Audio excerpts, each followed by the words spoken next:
Important सगळ्यात महत्वाची एक तरतूद की ज्याच्यामध्ये provision of constitution that is the election commission.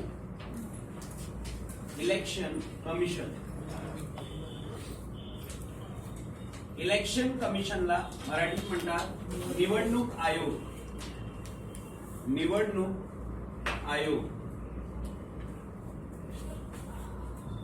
Most important question तुमच्या एक्झामिनेशन साठी सुद्धा आणि समजून घेण्यासाठी सुद्धा. कारण की आता माझ्यामध्ये तुम्हाला वोटिंगचे राईट्स आलेले आहेत, बरोबर आहे ना? मग हे वोटिंग कसं घेतलं जातं, काय घेतलं जातं, कोण घेतं ते आपल्याला समजलं पाहिजे. म्हणून हा question most important. Constitution and functions. स्थापना. कॉन्स्टिट्यूशन स्थापना अँड फंक्शन्स म्हणजे कार्य ऑफ इलेक्शन कमिशन म्हणजे निवडणूक आयोगाचे स्थापना. निवडणूक आयोगाची स्थापना आणि कार्य. What are the provisions.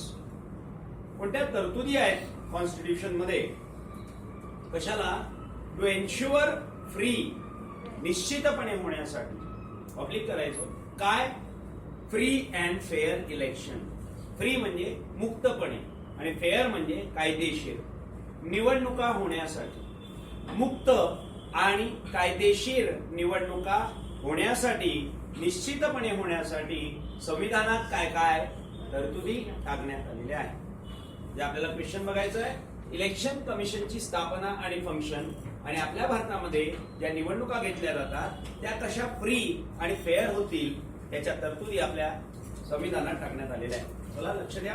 और right a short note on write a note on election commission. याला मराठीत म्हणतात निवडणूक आयोग. इलेक्शन कमिशनचा चौकोन आर्टिकल 324. आर्टिकल 324 चौकोन करा. Provides the appointment. अंडरलाईन करायचं. अपॉइंटमेंट म्हणजे नेमणूक of an election commission. Of an election commission म्हणजे निवडणूक आयोगाची नेमणूक आर्टिकल 324 प्रमाणे करण्यात येते. ऑब्लिक करायचा. कशा कशासाठी? टू सुप्रिटेंड. टू सुप्रिटेंड म्हणजे देखरेख ठेवण्यासाठी. अंडरलाईन करा. टू डायरेक्ट निर्देश आदेश करण्यासाठी. टू डायरेक्ट आणि अजून एक टू कंट्रोल नियंत्रण ठेवण्यासाठी. टू कंट्रोल नियंत्रण ठेवण्यासाठी. कशावर सुप्रिटेंडन्स?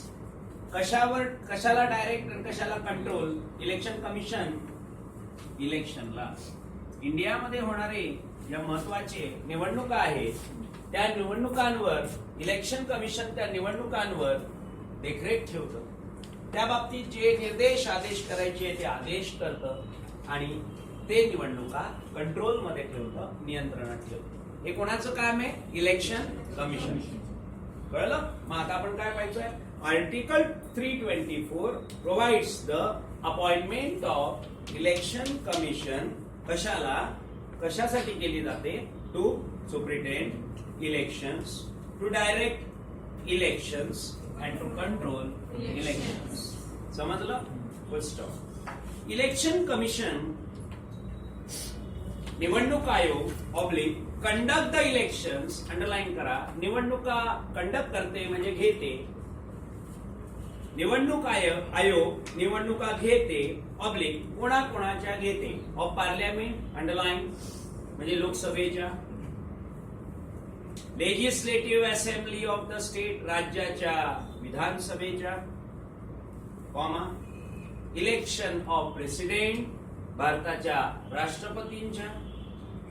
And election of vice president भारताच्या उपराष्ट्रपतींच्या एक्सेट्रा. आणि अजून ज्या काही महत्वाच्या निवडणुका आपल्या भारतात घेतल्या जातात त्या सगळ्या निवडणुका घेण्याचं काम, कंडक्ट करण्याचं काम इलेक्शन कमिशनचं आहे. समजलं? काय सांगितलेलं आहे? Election commission conduct the elections of parliament, legislative assembly of state, election of president, election of vice president etcetera. म्हणजे थोडक्यात तुम्हाला या पॅरेग्राफ वरनं हे कळलं की आपल्या भारतात जे इलेक्शन्स होतात, निवडणुका होतात, ते कोण घेतं, ते कोण कंडक्ट करतं, तर ते इलेक्शन कमिशन कंडक्ट करतं. समजलं? आणि ही इलेक्शन कमिशन जी अपॉइंट केली जाते, जी स्थापन केली जाते, ती केली जाते संविधानिक तरतुदींनुसार, म्हणजेच कॉन्स्टिट्यूशनच्या प्रोव्हिजन्सनुसार. आणि ज्याची प्रोव्हिजन आपण पाहिली आर्टिकल 324. कळलं? Next paragraph. The election commission shall consist of, आपण आपल्या माइंड मॅपिंग वर जाऊया म्हणजे तुम्हाला फटाफट कळेल. Election commission shall consist of म्हणजे इलेक्शन कमिशन मध्ये कोणाकोणाचा समावेश असतो.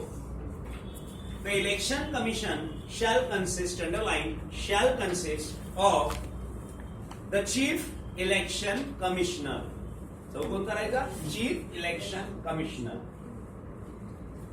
आपण चित्र काढलं आणि हे जे आहे हे कोण आहे? हे आहे chief election commissioner. Chief election commissioner याला म्हणतात मुख्य निवडणूक आयुक्त. मुख्य निवडणूक आयुक्त. कमिशनर मुख्य निवडणूक आयुक्त.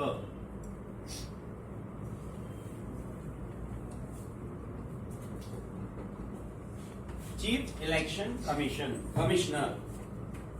The Election Commission shall consist of Chief Election Commissioner.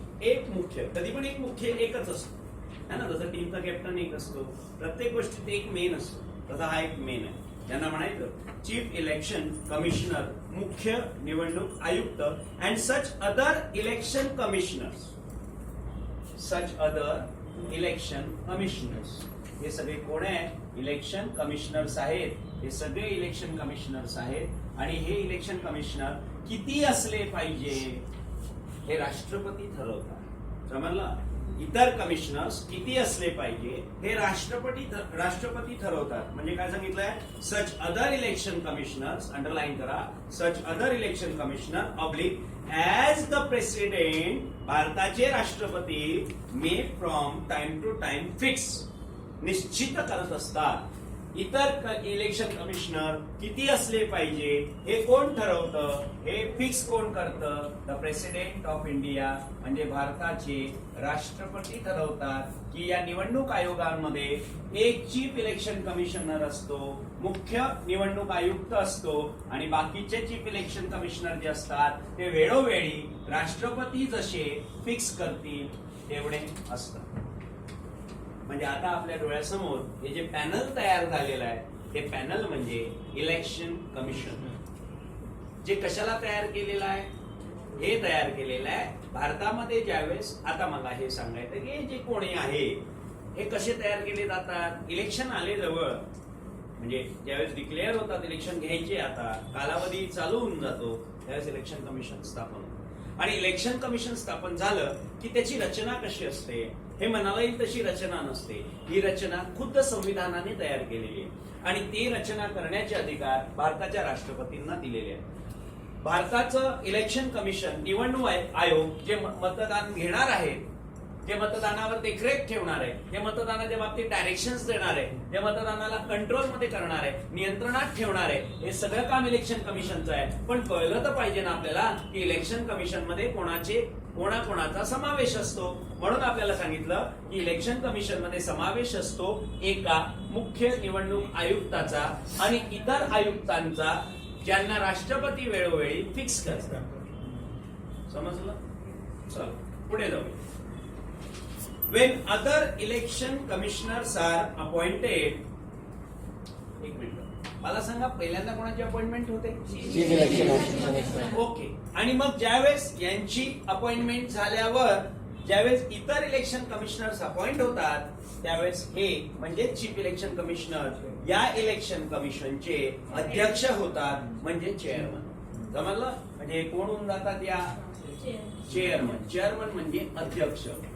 Chairman म्हणजे अध्यक्ष. कोणाचे चेअरमन? तर इलेक्शन कमिशनचे. इलेक्शन कमिशनचे चीफ इलेक्शन कमिशनर हे चेअरमन होतात जेव्हा बाकीचे इलेक्शन कमिशनर्स नेमल्या जातात, अपॉइंट होतात. काय शब्द वापरलेला आहे? वेन अदर इलेक्शन कमिशनर्स म्हणजे हे बाकीचे आर अपॉइंटेड म्हणजे ज्यावेळेस इतर निवडणूक आयुक्तांची नेमणूक केली जाते oblique the chief election commissioner shall act as काय म्हणून काम करतात ऍज द चेअरमन चौकून करा अध्यक्ष म्हणून काम करतात कशाचे ऑफ द इलेक्शन कमिशन लिहून घ्या पुढे इलेक्शन कमिशन निवडणूक आयोगाचे कमिशन टाईप करायचं राहून गेलं तर कमिशन नुसतं इलेक्शन आहे तिथे इलेक्शन कमिशनचे अध्यक्ष होता फुल स्टॉप पुढे जाऊया the president may also appoint राष्ट्रपती अजून एका व्यक्तीची नेमणूक करू शकतात the president may also appoint oblique मात्र कधी आफ्टर कन्सल्टेशन चर्चा केल्यानंतर सल्ला मसलत केल्यानंतर ऑब्लिक कोणाशी विथ द चीफ इलेक्शन कमिशनरशी म्हणजे यांच्याशी काय करू शकतात भारताचे राष्ट्रपती the president may also appoint after consultation with the chief election commissioner and other election commissioners यांच्याशी चर्चा केल्यानंतर ऑब्लिक सच रिजनल कमिशनर कोणाची अपॉइंटमेंट करतात एका व्यक्तीची नेमणूक करतात ज्याला म्हणतात रिजनल कमिशनर रिजनल कमिशनरला मराठीत म्हणतात प्रादेशिक आयुक्त रिजनल कमिशनर म्हणजे प्रादेशिक आयुक्त रिजनल म्हणजे प्रादेशिक म्हणजे विशिष्ट प्रदेशाकरता प्रादेशिक आयुक्त मात्र राष्ट्रपती ज्यावेळेस या रिजनल कमिशनरची अपॉइंटमेंट करतात त्यावेळेस ते मनाने करत नाही ते कन्सल्टेशन करतात चर्चा करतात कोणाशी चर्चा करतात चीफ इलेक्शन कमिशनरशी आणि बाकीच्या कमिशनरशी चर्चा करतात सल्ला मसलत करतात सल्ला घेतात आणि मग एका व्यक्तीची अपॉइंटमेंट करतात रिजन म्हणजे प्रदेशासाठी त्याला म्हणतात रिजनल कमिशन ओके म्हणून शब्द काय वापरले बघा the president may also appoint भारताचे राष्ट्रपती अपॉइंटमेंट करतात नेमणूक करतात पण मनाने करत नाही डायरेक्टली आफ्टर कन्सल्टेशन चर्चा केल्यानंतर सल्ला मसलत घेतल्यानंतर कोणाचा सल्ला घेतल्यानंतर with the chief election commissioner and other election commissioner आता प्रश्न असा पडतो राष्ट्रपतींना या लोकांशी चर्चा करायची का गरज पडते का बरं ते चर्चा करतात कारण की यांना माहिती आहे ना की कुठल्या प्रदेशामध्ये आपल्याला कमिशनर हवा आहे बरोबर आहे की नाही राष्ट्रपतींना थोडीच माहिती राष्ट्रपती थोडीच आहे इलेक्शन कमिशन मध्ये राष्ट्रपती ही वेगळी डिग्नेटरी आहे हायर डिग्नेटरी आहे they are not doing the work of election commission they are only doing the appointment of these dignitaries they very well non that whether they required such type of commissioner और not त्यांना असा commissioner हवा आहे की नाहीये प्रदेशामध्ये किती जण पाहिजे कोणत्या रिजन मध्ये पाहिजे कोणत्या प्रदेशात पाहिजे हे कोणाला नॉलेज आहे राष्ट्रपतींना नाहीये हे नॉलेज असतं या लोकांना अपॉइंटमेंट कोण करतं याची अपॉइंटमेंट हे नाही करू शकत राष्ट्रपती करतात पण राष्ट्रपतींना हे नाही माहिती की कुठल्या रिजनसाठी किती रिजनल ऑफिसर हवे रिजनल कमिशनर हवे है की नाही म्हणून राष्ट्रपतींचा अधिकार काय अपॉइंटमेंट करणं कोणाची रिजनल कमिशनरची यांचं काम अपॉइंटमेंट करणं नाही आणि अधिकारी नाही त्यांना हे माहितीये मात्र की कुठल्या रिजनसाठी रिजनल कमिशनर हवाय बरं ना म्हणून राष्ट्रपती यांचा सल्ला घेतात आणि मग रिजनल कमिशनर अपॉइंट करतात कळतंय तुम्हाला काय चाललंय का बरं असं करावं लागतं का बरं राष्ट्रपतींना अधिकार आहे तर राष्ट्रपती डायरेक्ट का नाही अपॉइंट करत राष्ट्रपतींना कुठे माहिती की कुठल्या रिजन मध्ये आपल्याला रिजनल कमिशनर अपॉइंट करायचं आहे बरोबर ना सल्ला तर घ्यावाच लागतो है ना म्हणून the president may also appoint after consultation with the chief election commissioner and other election commissioners लिहिताना सांभाळून लिहा चीफ इलेक्शन कमिशनर नाही तर घाई चीफ इलेक्शन कमिशनर्स होऊन जाईल and other election commissioner oblique such regional commissioner असा प्रादेशिक आयुक्त as he may consider necessary जो राष्ट्रपतींना गरजेचा वाटतो ही म्हणजे president may consider necessary oblique बर मग हा का बरं अपॉइंट केला याचं काम काय टू असिस्ट म्हणजे सहाय्य करणं मदत करणं असिस्ट म्हणजे मदत करणं कोणाला असिस्ट करणं मदत करणं कोणाला द इलेक्शन कमिशन यांना इलेक्शन कमिशन म्हणजे यांना यांना मदत करणं म्हणजे यांना मदत करणं कशात in its function. What is its function? त्यांचं function to superintend election, to direct election, control election. What is this? This is the function. हे काय काम आहे? कोणाचे काम आहे हे? Election commission. बरोबर आहे. म्हणजेच इलेक्शन कमिशनचे जे काम आहेत त्या कामामध्ये मदत करण्यासाठी राष्ट्रपती याची अपॉइंटमेंट करतात जेव्हा राष्ट्रपतींना गरजेचं वाटतं. कधी अपॉइंटमेंट आणि कशी करतात? यांच्या सल्लामसलतीने. झालं फायनल. म्हणजे नंतरचं वाक्य काय पाहिलं आपण? सच रिजनल कमिशनर. किती रिजनल कमिशनरची अपॉइंटमेंट राष्ट्रपती करतात? हे राष्ट्रपतींना नाही माहिती किती रिजनल कमिशनर पाहिजे. हे सांगतील की नाही राष्ट्रपतींना आम्हाला या रिजनसाठी रिजनल कमिशनर हवाय, आम्हाला त्या रिजनसाठी रिजनल कमिशनर हवाय, आम्हाला त्या रिजनसाठी रिजनल कमिशनर हवाय. आणि का बरं? कारण की ते रिजनल कमिशनर आम्हाला काय करतील? असिस्ट करतील, मदत करतील. कशात? आमच्या election superintend, direct and control करण्याच्या कामामध्ये. बरोबर आहे की नाही? म्हणून such election commissioners as president may consider necessary. आणि काय का बरं? What is the object behind the appointment of such regional commissioner? To assist, मदत करण्यासाठी, सहाय्य करण्यासाठी. कोणाला? इलेक्शन कमिशनला. कशात? Oblique in its function. Election कमिशनच्या कामामध्ये. समजलं? बेस्ट. पुढे जाऊया. द कंडिशन्स म्हणजे अटी आणि शर्ती ऑफ सर्व्हिस. म्हणजे यांच्या कोणकोणाच्या? Election commissioner, other election commissioners and regional commissioners यांच्या कामाच्या अटी आणि शर्ती. The conditions of service and conditions of tenure of office. Tenure म्हणजे कालावधी, ऑफिस म्हणजे पदाचा. Election commissioner, chief election commissioner, other election commissioner, regional election commissioner यांच्या पदाचा कालावधी. म्हणजेच याचा अर्थ पूर्ण वाचूया. The conditions of service and the conditions of tenure of office. कोणाच्या? Oblique of the election commissioners. याच्यात सगळे आले. चीफ पण आला आणि बाकीचे पण आले. चौकोन करा. Election commissioners and regional commissioners हे बाकीचे अपॉइंट होणार. आता मी एकच काढले असं नाही. समजा हे एक रिजन आहे, या रिजन मध्ये एक रिजनल कमिशनर. हे एक रिजन आहे, या रिजन मध्ये एक इलेक्शन कमिशनर, रिजनल कमिशनर. हे एक रिजन आहे, या रिजन मध्ये इलेक्शन कमिशनर, रिजनल कमिशनर. आणि हे रिजनल कमिशनर काय करतात? मदत करतात. कोणाला? इलेक्शन कमिशनला. कशात? त्यांच्या इलेक्शन कंडक्ट करण्याच्या फंक्शन. तर असे किती अपॉइंट करायचे हे राष्ट्रपतींना हे लोक सांगतात. आणि मग राष्ट्रपतींना जेवढं गरजेचं वाटतं त्यावेळेस राष्ट्रपती त्यांना अपॉइंट करतात. अपॉइंट केलं. आता या सगळ्यांच्या कोणाच्या? यांचा आणि यांचा. यांच्यामध्ये कोण कोण आले? Chief election commissioner and other commissioner. आणि यांच्यामध्ये कोण आले? Regional commissioner. म्हणून शब्द काय लागतं? Commissioners and regional commissioner. यांच्या कंडिशन्स ऑफ सर्व्हिस, त्यांच्या सेवेच्या अटी आणि शर्ती. And conditions of tenure of office, त्यांच्या पदाच्या कालावधीच्या अटी आणि शर्ती. कोणाच्या? Of election commissioners and regional commissioners. म्हणून the conditions of service and the conditions of tenure of office of election commissioners and regional commissioners oblique shall be such. त्या अटी शर्ती असतात as the president may by rules determine.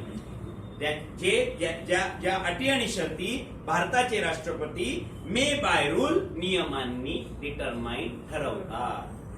म्हणजे थोडक्यात यांच्या म्हणजेच election कमिशनर्सच्या, chief election commissioner, other election commissioner and regional commissioner यांच्या सर्व्हिसच्या अटी आणि शर्ती आणि यांच्या हे जे पद आहे या पदाच्या कालावधीच्या टेन्युअरच्या अटी आणि शर्ती राष्ट्रपती नियमांनी ठरवू शकतात. समजलं? फर्स्ट.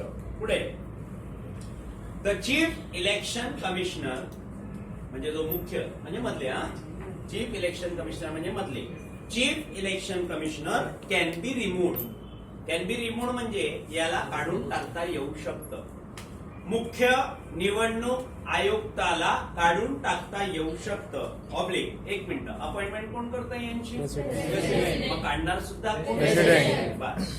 मी तुम्हाला मागे शिकवलं होतं की भारताच्या सुप्रीम कोर्टाच्या जजला कसं काढतात, त्याची मॅनर आहे ना, मिसबिहेवियर ऑर इनकॅपॅसिटी, आणि ते पण प्रूव्ह झाली तर, आणि त्यात त्याला ऑपॉर्च्युनिटी ऑफ बिंग हर्ड, म्हणजे त्या जज साहेबांना आपली बाजू मांडायची संधी दिली जाते ज्यांच्यावरती मिसबिहेवियर ऑर इनकॅपॅसिटीचा चार्ज लावण्यात आलेला आहे. चार्ज म्हणजे आरोप लावण्यात आलेला आहे, बरोबर आहे की नाही. त्यांना काय दिली जाते, बाजू मांडायची संधी, त्याला काय म्हणतात, ऑपॉर्च्युनिटी ऑफ बिंग हर्ड. आणि जर हे प्रूव्ह झालं की त्यांनी मिसबिहेवियर केला आहे किंवा त्यांनी ते इनकॅपॅसिटी आहे त्यांची काम करण्याची, जर प्रूव्ह झालं तरच भारताचे राष्ट्रपती काढू शकतात, आणि फक्त भारताचे राष्ट्रपतीच काढू शकतात. दुसरं कोणी डिग्नेटरी सुप्रीम कोर्टाच्या जजना रिमूव्ह करू शकत नाही.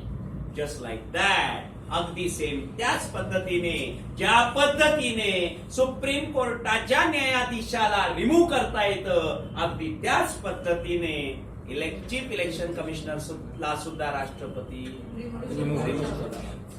समजलं. काय शब्द वापरलेला आहे, the chief election commissioner can be removed from his office, त्याच्या पदावरनं काढून टाकता येतं कोणाला, चीफ इलेक्शन कमिशनरला. कधी, oblique in the same manner, चौकून करून टाका, सेम मॅनरला, अगदी त्याच पद्धतीत.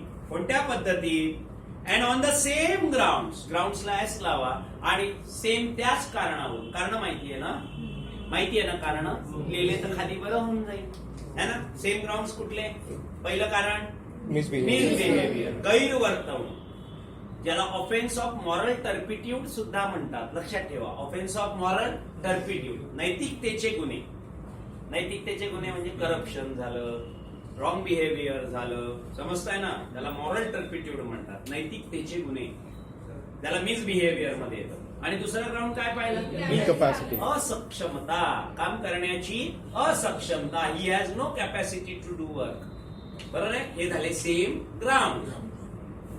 कोणाला काढतात, ऍज अ जज ऑफ सुप्रीम कोर्ट, है ना. मग मराठी जर उलट फिरवलं तर अर्थ कसा होईल, सर्वोच्च न्यायालयाच्या न्यायाधीशाला ज्या मॅनर मध्ये, म्हणजे ज्या पद्धतीत आणि ज्या ग्राउंड्स वरती रिमूव्ह केलं जातं, अगदी सेम त्याच मॅनर मध्ये आणि त्याच ग्राउंड्सवर चीफ इलेक्शन कमिशनरला राष्ट्रपती रिमूव्ह करू शकतात. झालं.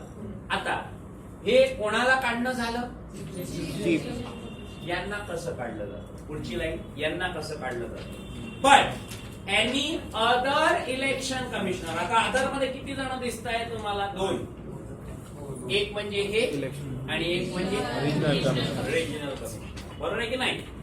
चीफ इलेक्शन कमिशनरला कसं काढतात हे कळलं. आता यांच्यापैकी कोणाला काढायचं आहे हा सोडून यांच्यापैकी कोणाला काढायचं आहे किंवा यांच्यापैकी कोणाला काढायचं आहे, तर काय पद्धत आहे, ती पद्धत नाही वापरत जी चीफ इलेक्शन कमिशनरला काढल्याची आहे. But any other election commissioner or a regional commissioner, underline करा, एनी अदर कमिशनर म्हणजे यांच्यापैकी कोणीतरी एक किंवा regional commissioner, shall be removed, underline, यांच्यापैकी कोणालाही काढता येऊ शकतं.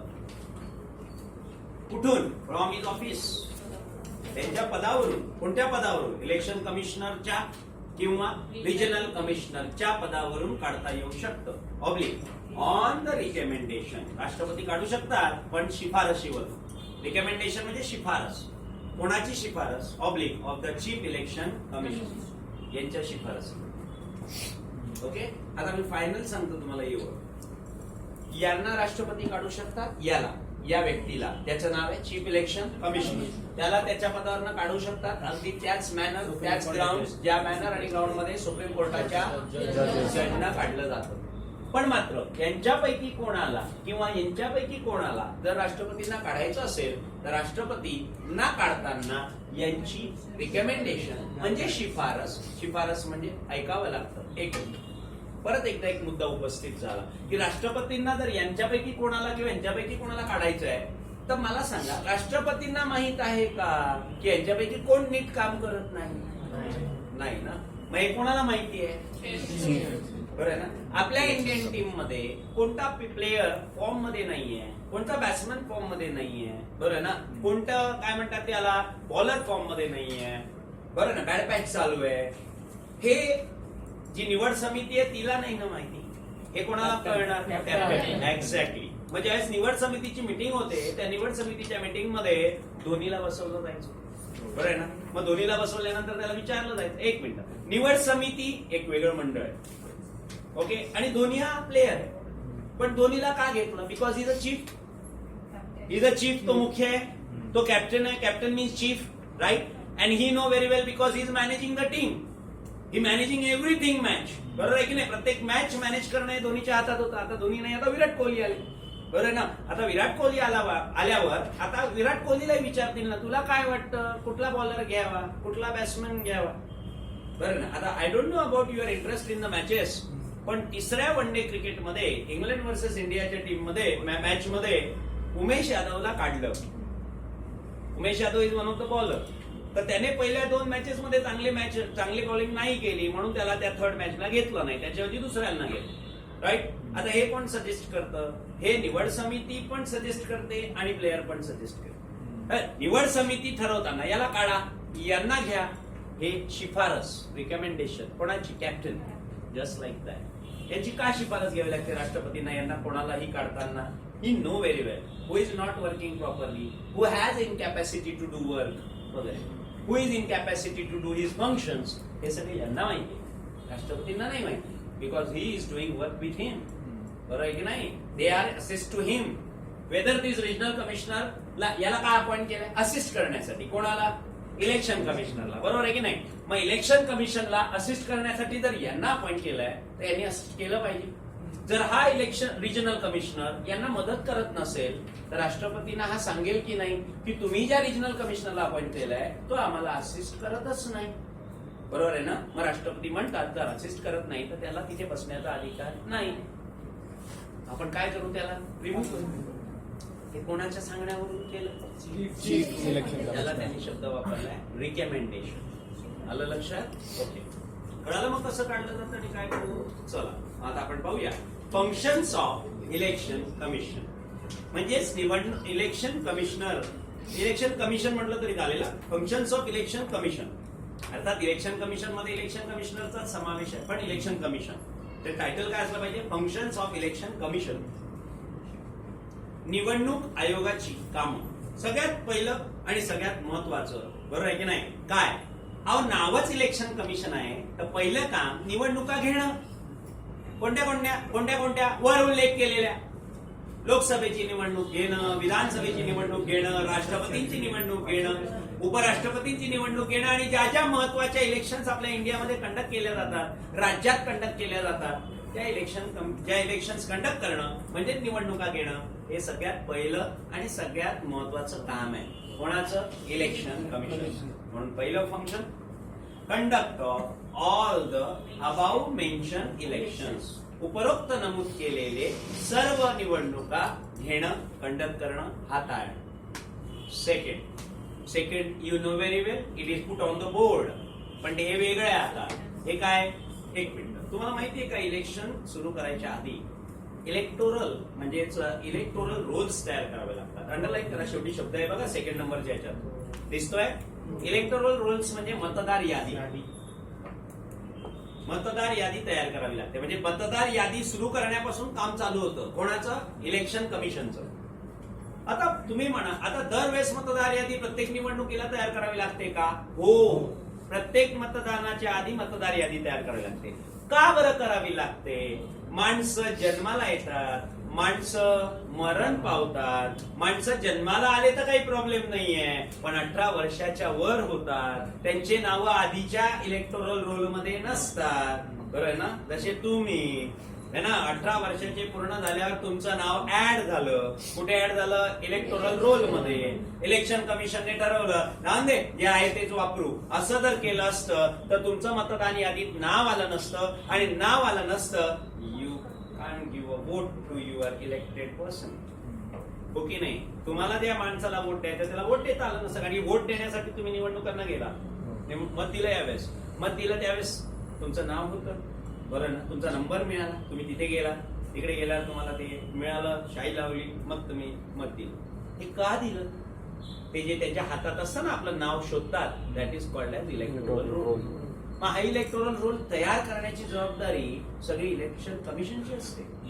आता लोकसभेच्या निवडणुका आल्या, मतदार यादी सुरू झाली, येत आहे लक्षात. विधानसभेच्या निवडणुका आल्या, मतदार यादी सुरू केली.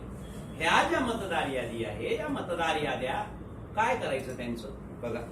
The superintendence of the preparation of electoral rolls, म्हणजे मतदार यादी तयार करण्यामध्ये देखरेख ठेवणे. The directions of the preparation of electoral rolls, मतदार यादी तयार करताना वेगवेगळ्या प्रकारचे आदेश देणे. and to control of the preparation of electoral roll, electoral roll मध्ये तयार करताना नियंत्रण ठेवणे म्हणजे बोगस नावं नाही आले पाहिजे, नको त्यांचे नावं नाही आले पाहिजे, रहिवाशांचे नावं आले पाहिजे, या सगळ्या गोष्टी त्याच्यात झालं पाहिजे. 18 वर्षाच्या आतील व्यक्तीचं नाव नाही आलं पाहिजे. हे काय आहे? हे सुप्रिटेंडन्स, हे डायरेक्शन्स, हे कंट्रोल काय करताना, तयार करताना, प्रिपरेशन करताना काय मतदार यादी. कळतंय तुम्हाला? म्हणून शब्द काय वापरलेला आहे?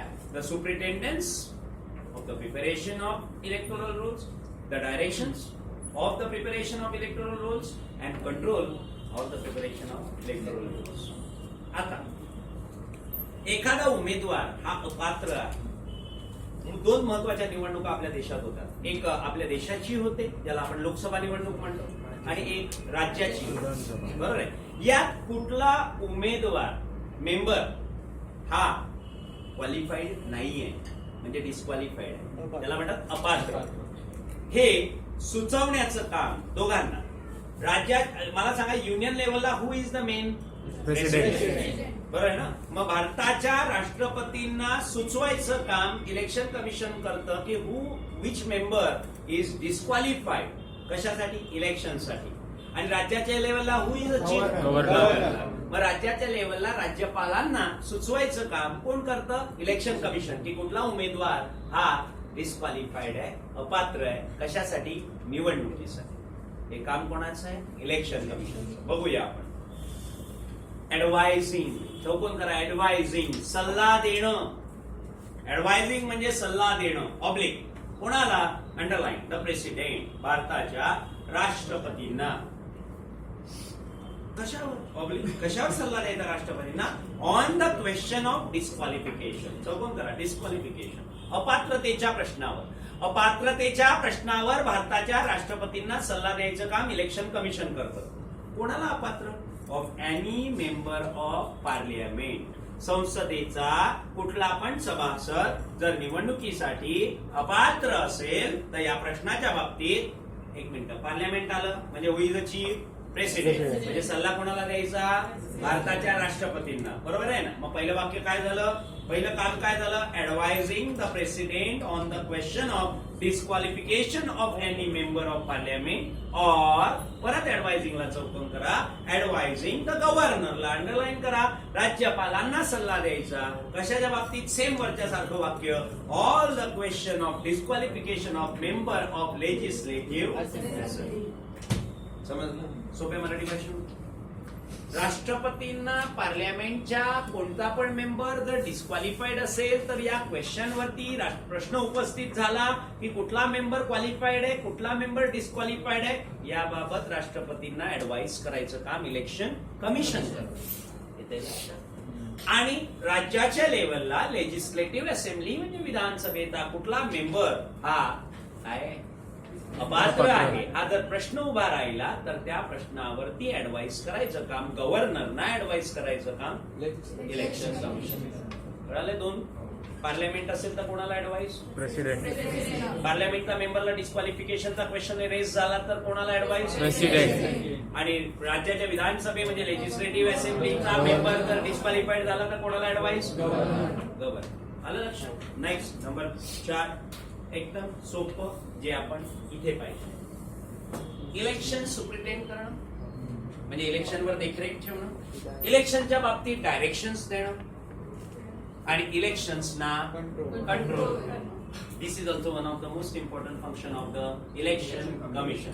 निवडणूक आयोगाचं चौथं काम, सगळ्यात महत्वाचं, टू सुप्रिटेंड अंडरलाईन देखरेख ठेवणे कशावर पण वाचताना कसं वाचायचं to superintend oblique the above mention elections उपरोक्त नमूद केलेल्या निवडणुकांवर देखरेख ठेवणं टू डायरेक्शन्स कशाला द अबाउ मेन्शन इलेक्शन्स उपरोक्त नमूद केलेल्या निवडणुकांच्या बाबतीत विविध निर्देश किंवा आदेश करणं आणि control the above mention elections उपरोक्त नमूद केलेल्या निवडणुकींवर नियंत्रण ठेवणं काही गडबड व्हायला नको बोगस मतदान व्हायला नको चुकीच्या गोष्टी व्हायला नको या सगळ्या कंट्रोल आणि त्याबाबत आदेश निर्देश करण्याचे अधिकार कोणाला आहे इलेक्शन कमिशन समजलं हे होते फंक्शन्स आता आपण पाहूया भारताचा कोणता नागरिक भारतामध्ये वोटिंग करू शकतो राईट तुम्ही करू शकता म्हणजे आपण या कॅटेगरी आहोत है ना बघू कसं वाचायचं एव्हरी पर्सन हु इज चौकून करा एव्हरी पर्सन हु इज पहिलं सिटीजन ऑफ इंडिया प्रत्येक व्यक्ती जो भारताचा नागरिक आहे म्हणजे याचा अर्थ फॉरेनरला वोट देण्याचा राईट का नाही आपल्याला थोडीच त्यांच्या देशात वोटिंग करता येणार नाही ना मग समोरच्या फॉरेनरला सुद्धा आपल्या देशात का वोटिंग करू द्यायचं म्हणून पहिली अट प्रत्येक व्यक्ती जो भारताचा नागरिक आहे second every person who is not less than 18 years of age underline not less than 18 years of age ज्याचं वय 18 वर्षापेक्षा कमी नाही म्हणजे 19व्या वर्षात पदार्पण केलेलं आहे पण पेपरला लिहिताना हे सेम वाक्य आलं पाहिजे because it is a constitutional condition समजलं काय शब्द वापरलाय मग हे पाहिजे ते नसलं तरी चालेल असं नाही या तिन्ही कंडिशन्स कम्प्लीट केल्या पाहिजे every person who is a citizen of India every person who is not less than 18 years of age त्याचं वयापेक्षा 18 पेक्षा कमी नाही अँड वापरलाय और घाईत वापरायचं नाही and every person who is not disqualified so underline is not disqualified ज्याला अपात्र ठरवलेलं नाही अपात्र ठरवलेलं नाही ऑब्लिक कोणत्या कोणत्या ग्राउंडवर on the ground of crime underline जर एखाद्याने गुन्हा केलाय आणि सरकारने त्याला वोट देण्यापासून जर अपात्र ठरवलं असेल तर त्याला नाही मत देता येणार अजून नॉन रेसिडेंट भारताचा रहिवासी नाही म्हटल्यावर तो वोटिंग देऊ शकणार नाही एखादा फॉरेनर आला इलेक्शन चालू आहे can I give vote no you are disqualified why you are not a resident of India you are not resident of any state of India sorry तुम्ही disqualified you can give vote in our country right तुमच्या देशात आम्हाला असं तुम्ही फिरत फिरत आले आम्ही तुमच्या देशात फिरत फिरत आलो आणि असं वोटिंग चालू आहे आम्ही गेलो आणि म्हटलं आम्हाला देऊ द्या नाही मत देता येणार आहे का आम्हाला नो कसं देता येणार तुम्ही आमचे नागरिक पाहिजे तुम्ही पण आमचे नागरिक पाहिजे समजतंय ना डिस्क्वालिफाईड कशाला डिस्क्वालिफाईड पहिलं कारण डिस्क्वालिफाईडला क्राईम गुन्हा केला असेल तर त्याला कधी कधी वोटिंग करण्यापासून डिस्क्वालिफाईड केलं जातं नॉन रेसिडेंट भारताचा रहिवासी नसेल तर त्याला मत देण्यापासून नाकारलं जातं अनसाउंडनेस ऑफ माइंड है ना अनसाउंडनेस अस्थिर मनाचा व्यक्ती कुठेही शिक्के मारून ठेव काय की नाही कसं काय झालं अपात्र अंडरलाईन आपण शिकलो ना कॉम्पिटंट करप्ट अंडरलाईन भ्रष्टाचारी व्यक्तीला वोटिंग पासून कधी कधी नाही अपात्र ठरवलं जाऊ शकतं और इलिगल प्रॅक्टिस बेकायदेशीर व्यवहार करणारे म्हणजे ज्या भारतामध्ये आपल्या लिगल प्रॅक्टिस करायची असते आपण तिथे जे लोक इलिगल प्रॅक्टिस करतात आणि पकडले जातात अशा लोकांना सुद्धा अपात्र ठरवलं जाऊ शकतं करत नाही आणि काही करत नाही ना आपण गुन्हा केला we are residents of India we are not non residents बरोबर आहे की नाही आपण साऊंडनेस ऑफ माइंड आहे शंका नाही पुढे करप्ट नाही इलिगल प्रॅक्टिस नाही म्हणजे we are able to give vote right आता बघा नीट समजून घ्या every person who is a citizen of India first condition भारताचा नागरिक असलाच पाहिजे दुसरं every person who is not less than 18 years of age 18 वर्षाच्या खाली नको आपण पण वयाच्या 18 वर्षापेक्षा कमी नाही आणि 3 every person who is not disqualified आपण अपात्र ठरलेलं नाही ग्राउंड आहे on the ground of crime non resident unsoundness of mind corruption आणि इलिगल प्रॅक्टिस कॉमा केलेला आहे आणि खालची ओळ वाचायला विसरायचं नाही मी बोलतो पुन्हा एकदा बोलतो मध्ये बोलू नका बाकीच्यांना डिस्टर्ब करू नका every person who is a citizen of India मनातल्या मनात चालू द्या दुसरं, who is not less than 18 years of age and is not disqualified on the ground of crime, non-residence, unsoundness of mind, corruption or corrupt or illegal practice shall be entitled, हक्कदार मानले जातील, oblique, to be registered as a voter, मतदार, चौकोन करा as a voter, कुठे? at any such election. मग तुम्ही कुठल्या पण निवडणुकांमध्ये मत देऊ शकतात, तुम्ही वोटर डिक्लेअर व्हाल जर तुम्ही या तिन्ही कंडिशन्स पूर्ण करणारे असतील तर. आणि we are fulfilled all these three conditions in our country, hence we are now capable as a voter in any election conducted in our country. समजलं? थोडक्यात इलेक्शन साठी काय क्रायटेरिया लागतो वोटरला? शॅल बी एंटायटल, म्हणजे या तिन्ही कंडिशन जो पूर्ण करतो तो हक्कदार मानला जातो. कशाला? टू बी रजिस्टर्ड, नोंदणीकृत करण्यास. तुमच्या घरी ज्यावेळेस आता इलेक्शन होतात त्यावेळेस आपल्या घरी ते लोक येतात है ना, जनगणनावाले, वोटरचे हे पाहणारे. तुमच्या घरात कोणी 18 वर्षाच्या वर झालंय का? हो झालेलं आहे, मग हे द्या, ते कागद द्या, ते कागद द्या, राईट. आणि आता सगळ्यात एक महत्वाचा पेपर आहे ज्याला सांभाळून ठेवलं ते म्हणजे आधार कार्ड. आधार कार्ड आता सगळीकडे लिंक होणार आहे, त्यामुळे आधार कार्ड सगळ्यात महत्वाचं आहे. समजताय? त्याच्या 2-4 कलर झेरॉक्स करा, त्याला लॅमिनेशन करा, ओरिजिनलला सांभाळून तिजोरीत ठेवून द्या, जेणेकरून ते कुठे हरवणार नाही. समजताय? सगळ्यात महत्वाचं कार्ड सध्याचं भारतातल्या प्रत्येक नागरिकाला लागणारं आधार कार्ड. समजताय? This is the main. मग आता जे इलेक्शन, आता तुम्हाला तर माहिती ना, मायनरचं पण आधार कार्ड काढलं, छोट्या छोट्या बाळांचं पण आधार कार्ड केलं जातं, केलंच जाणार. That is the most important. जसं आपल्या देशामध्ये passport is the most important document, just like that. ते पासपोर्ट तर सगळे नाही काढत, बरोबर आहे की नाही? पण आधार कार्ड आज प्रत्येक नागरिकाने काढलंच पाहिजे अशी कंडिशन आहे, बरोबर आहे? म्हणून तर ते सुरू आहे आधार कार्ड नोंदणी कार्यालय है ना, सगळ्यांना काढावं लागतं आणि काढावं लागणार आहे. आणि त्याला जपून ठेवा. काही लोक काय करतात, एक आधार कार्ड ओरिजिनल असतं ते कुठेतरी हरवून बसतं, मग प्रॉब्लेम्स येतात. त्या आधार कार्डच्या कलर झेरॉक्स करून ठेवायच्या 2-3, त्याला प्लास्टिक लॅमिनेशन करून ठेवायचं आणि ते प्लास्टिक लॅमिनेशन वाले आधार कार्ड युज करायचे कुठे वापरायचे असतील आपल्या पॉकेटमध्ये कुठे पण. आणि एक आधार कार्ड आपल्याजवळ सगळ्यांनी ठेवायचं, त्याच्यावर फक्त आहे आपला आधार कार्ड नंबर आहे ना, का? ते आपलं भारताचा नागरिक असल्याचं सगळ्यात मोठं महत्वाचं आता पेपर्स काढलेलं आहे. समजताय? आणि मूळ आधार कार्ड, ओरिजिनल आधार कार्ड आपल्याकडे जपून ठेवायचं, दिसेल. Okay, interested.